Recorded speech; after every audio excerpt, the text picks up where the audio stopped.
এইরকম সুন্দর রোডে বাইক রাইড করলে কার মুড আর অফ থাকে।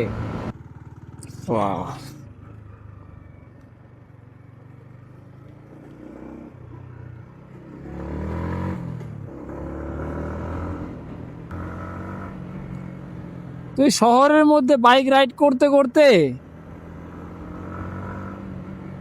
বোর হয়ে গেছি, তো অনেক দিন গ্রামের সাইডে আসা হয় না, তো আজকে ভাবলাম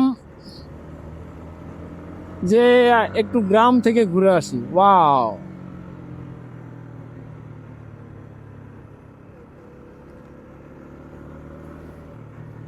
আর আজকেও এইখানে আসা হইতো না, কারণ সকালে আমার প্ল্যানিং ছিল আরেক জায়গায়, বাট ওইখানে যাইতে পারি নাই, জন্যে এখানে আসছি। তো গতকালকে রাতে বৃষ্টি হয়েছে এবং কি সকাল 10টা 11টা পর্যন্ত বৃষ্টি হয়েছে, সেই জন্য বের হইতে পারি নাই।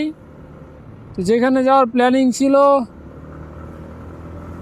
প্ল্যানিংটা ক্যান্সেল হয়ে গেছে,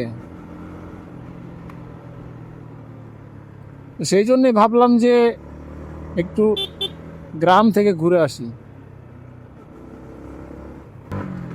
ওয়াও, কি রোড!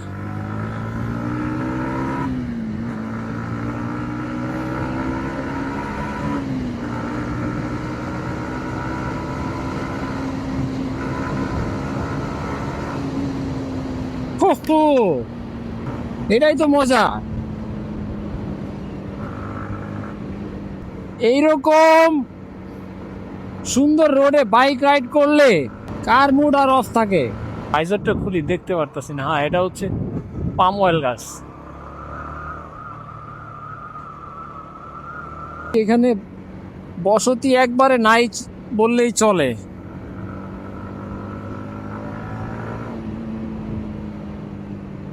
আমি কখনো ভাবি নাই যে এখানে আসার পরে এতটা ভালো লাগবে। সত্যি বলতে আমার এখন খুব ভালো লাগতেছে, মানে এই রোডটা পাওয়ার পরে। আমি এই সাইডটাতে এর আগে আসছি আরো, মানে একা আর আসি নাই, সাথে আরো ভাই ব্রাদার ছিল।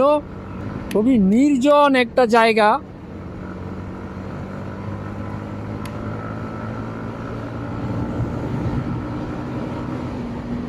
এইখানে হয়তোবা মাছের চাষ করে, মেবি। এই রৌদ্রের মধ্যে মহিলা জগিং করতেছে, মানে এটা একটা জঙ্গলের মধ্যে দিয়ে রাস্তাটা।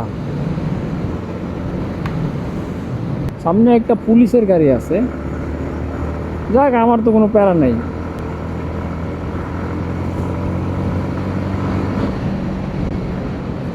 একটু আগে আমার মনে একটা চিন্তা আসছিল, সেটা হচ্ছিল যে এখানে হুইলি টুইলি মারা যাবে, তো এখন দেখলাম যে পুলিশ আইসা পড়ছে।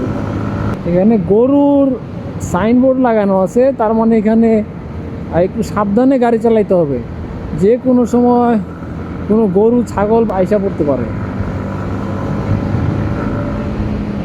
যাক, আমার মুডটা অফ ছিল, মুডটা অন হয়ে গেছে।